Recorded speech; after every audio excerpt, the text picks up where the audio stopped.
মাঝে মধ্যে স্লিপ করেন।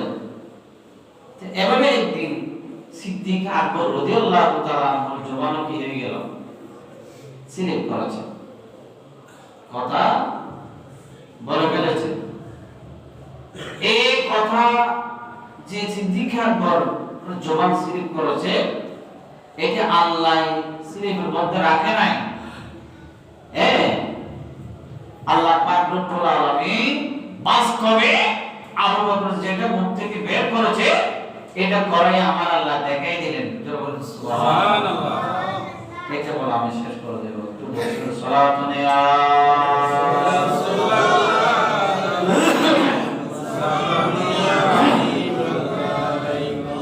আল্লাহ আল্লাহ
একজন মহিলা সাহাবী নবীকে সালাম দিলেন।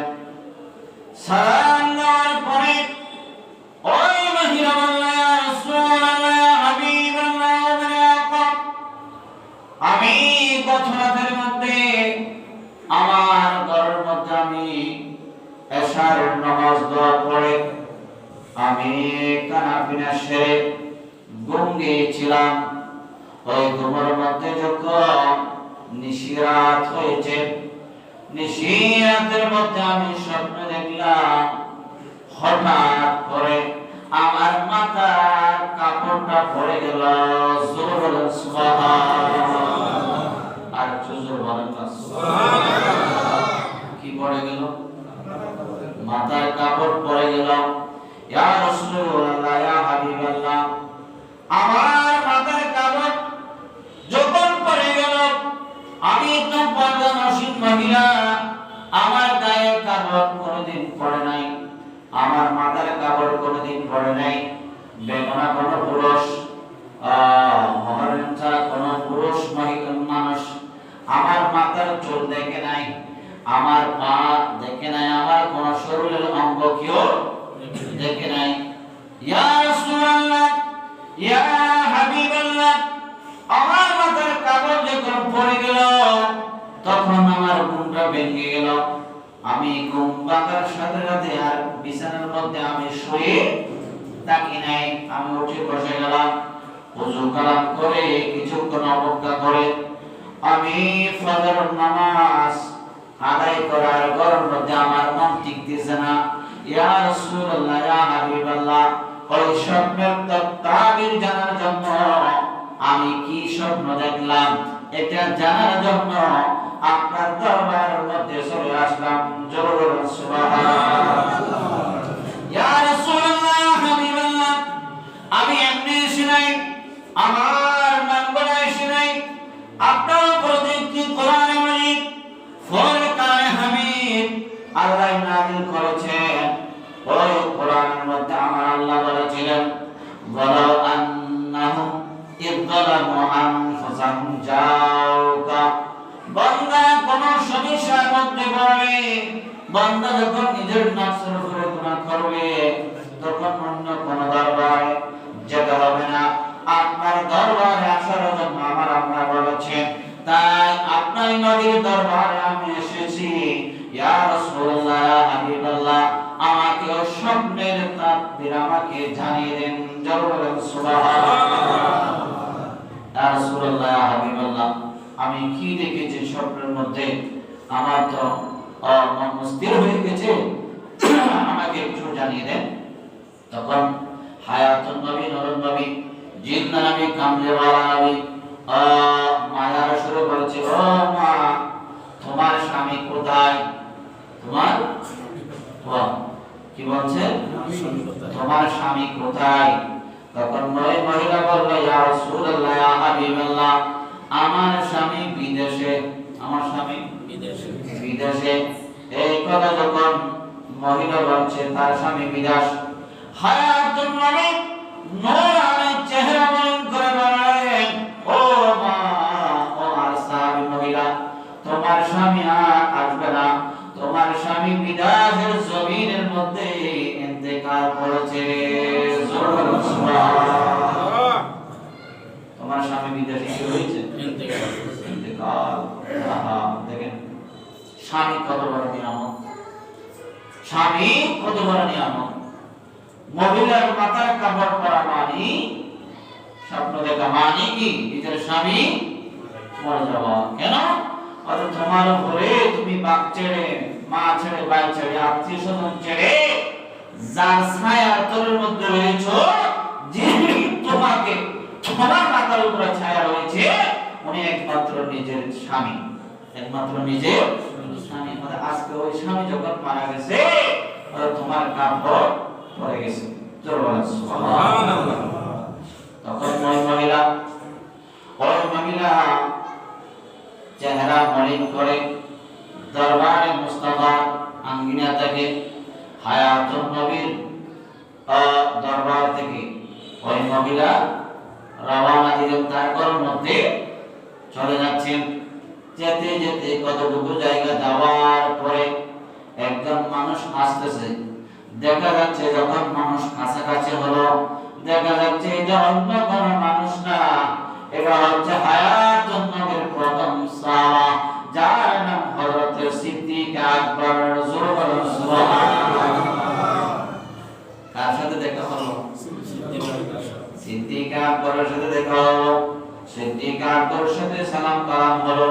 সালাম কালাম হওয়ার পরে ওই মহিলা সিদ্দিক আকবরকে জিজ্ঞেস করলেন, ও আমার প্যারা নবীর উম্মত, যার নাম আল-সালাহ, আপনাকে প্রিয় নবী বেশি মহব্বত করে, আপনাকে আল্লাহ মহব্বত করে, আপনাকে সমস্ত মানুষ মহব্বত করে, ও সিদ্দিক আকবর, আমি আপনাকে একটা প্রশ্ন করতে চাই। আপনি যদি আমাকে অনুমতি দেন তাহলে আমি আপনাকে প্রশ্ন করতে পারি। জোরে বলেন সুবহানাল্লাহ। এই কথা যখন ওই মহিলা সাহাবী সিদ্দিক আকবর রাদিয়াল্লাহু তাআলা আনহুকে বলেন, তখন সিদ্দিক আকবর বলেন, ও নবীর সাহাবী মহিলা, তোমার মনের মধ্যে কি প্রশ্ন আছে বলতে পারো, সমস্যা নাই, আমি উত্তর দিতে পারলে দেব, না পারলে আমি তোমার থেকে সময় নেব। সুবহানাল্লাহ। এই কথা যখন বললেন সিদ্দিক আকবর, ওই মহিলা কি পেয়ে গেল? অনুমতি পেয়ে গেল। তখন মহিলা বলল, সিদ্দিক আকবর, আমি গত রাতের মধ্যে একটা স্বপ্ন দেখলাম।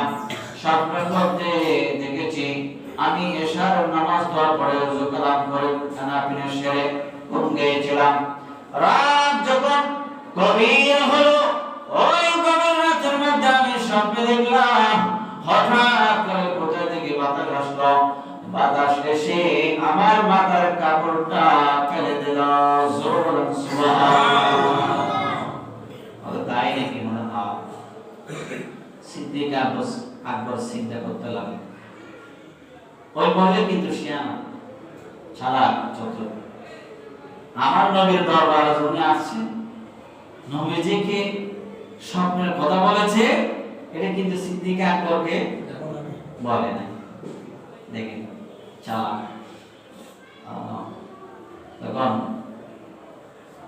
সিদ্দিক আকবর রাদিয়াল্লাহু তাআলা চিন্তা করতে লাগলেন, হ্যাঁ, এই মহিলাকে যদি আমি এই মুহূর্তের মধ্যে এখন যদি বলি তোমার স্বামী বিদেশে মারা গেছে, হ্যাঁ, তখন এই মহিলা এই মুহূর্তের মধ্যে কান্না শুরু করে দেবে। কারণ এটা মহিলাদের এই অভ্যাস, অনেকটা দুর্ঘটনার সংবাদ শুনলে তারা হঠাৎ করে বড় আওয়াজে কি করে কান্না শুরু করে। এটা তাদের দোষ না, এটা মিরাজ পাইছে তারা। কোথায় থেকে? মা হাওয়া থেকে। মা হাওয়া থেকে। কখন? মা হাওয়া বা মা আদম একদিন একসাথে আলোচনা করতেছে, তো এক পর্যায়ে আলোচনার মধ্যে মওতের আলোচনা আসলো। কিসের আলোচনা? না, মওতের। তখন মা হাওয়া জিজ্ঞেস করলেন বাবা আদম থেকে, মওতের আবার কিরকম? মওতের কিরকম? কোন ধরনের আবার মওত আবার? অর্থাৎ মওত হচ্ছে মানুষের নিঃশ্বাস বন্ধ হয়ে যাবে, নিঃশ্বাস বন্ধ হয়ে যাবে, মানুষের নড়াচড়া বন্ধ হয়ে যাবে, মানুষের চোখের পলক বন্ধ হয়ে যাবে, মানুষ আর দাঁড়াতে পারবে না, দাঁড়ানো থেকে সোজা হয়ে থাকবে, আল্লাহ নড়াচড়া করতে পারবে না। আমাদের একাকে বলে মন।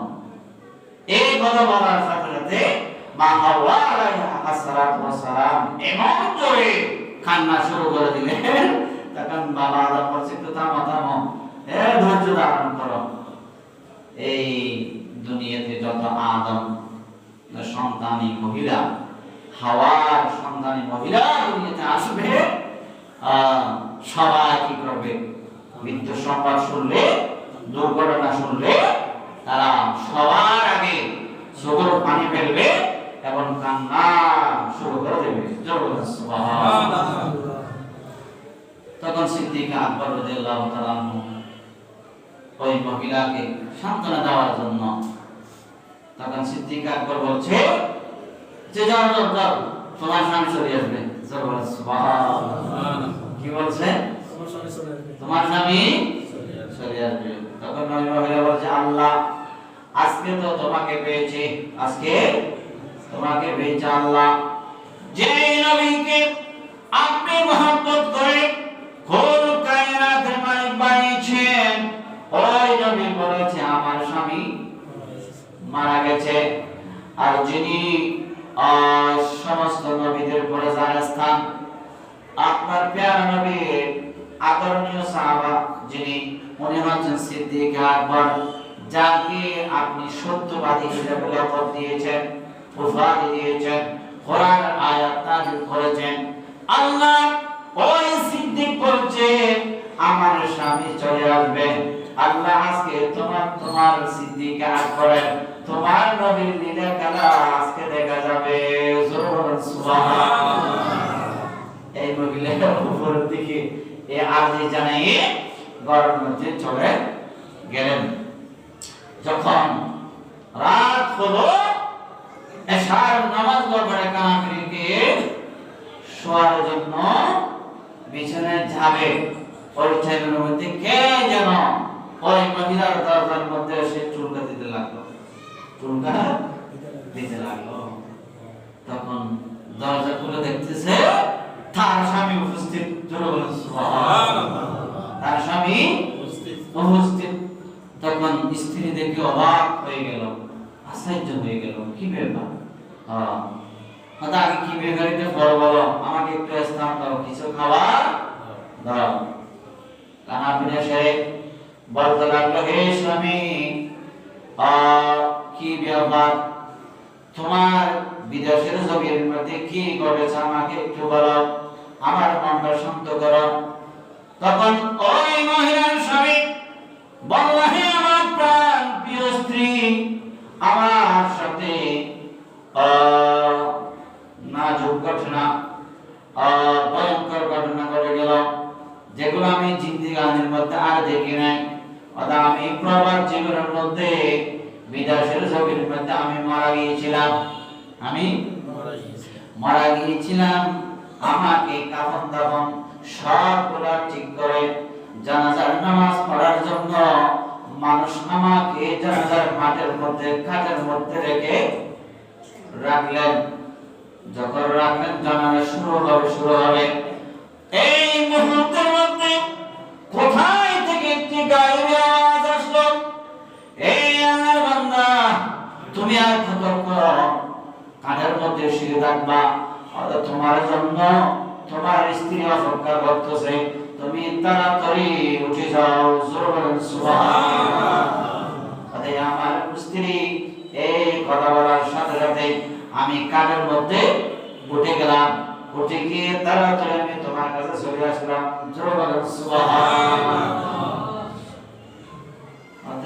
তাহলে তো ঠিক আছে, তুমি যে মারা গিয়েছ তাহলে তো সত্য। অথচ সৈয়দুল আম্বিয়া আল-আমিন নবী হায়াতুন নবী যে আমাকে বলেছে তুমি মারা গেছো বিদেশের জমিনে, তাহলে আমার নবী যেটা বলেছে এটাও কি সত্য। আর সিদ্দিক আকবর যেটা বলেছে এটাও সত্য। কেন? সিদ্দিক আকবর একটু আমাকে এভাবে বলেছে, আসলে তোমার স্বামী আসবে, এটা সিদ্দিক আকবর রহস্যময় করে বলেছে। কেন? যদি তার স্বামী মারা গিয়েছে এটা যদি বলা হয়, তাহলে ওই মহিলা ওই জায়গার মধ্যে কি করবে? কান্নাকাটি করবে। যদি ওই মহিলার স্বামী বেঁচে জিন্দা হয়ে না আসতো, তাহলে সিদ্দিক আকবরকে যে সিদ্দিক আকবর বলা হয়েছে, সত্যবাদী বলা হয়েছে, উনি যে মিথ্যা কথা না বলে, তাহলে এটা কি হয়ে যেত? প্রমাণ হতো না। সিদ্দিক আকবরের জবানকে হেফাজত করার জন্য, সিদ্দিক আকবরের জবানকে সত্যায়ন করার জন্য আল্লাহ পাক রব্বুল আলামিন